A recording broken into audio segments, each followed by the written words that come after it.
Bentrovati al meteo. Si rinforza l'anticiclone che torna dunque ad espandersi sul nostro territorio a garanzia di una giornata di bel tempo. Vediamo il dettaglio di venerdì 9 agosto.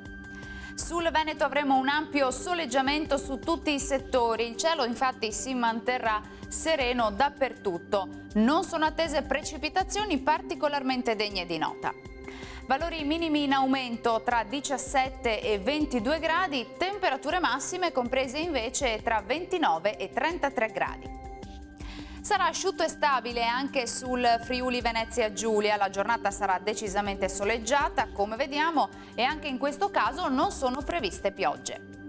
Temperature minime tra 19 e 23 gradi, massime in lieve aumento, oscillanti invece tra 29 e 31 gradi.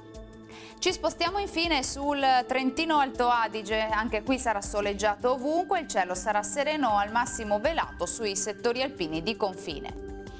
Temperature in ripresa, minime tra 18 e 23 gradi, massime sui 33 gradi circa.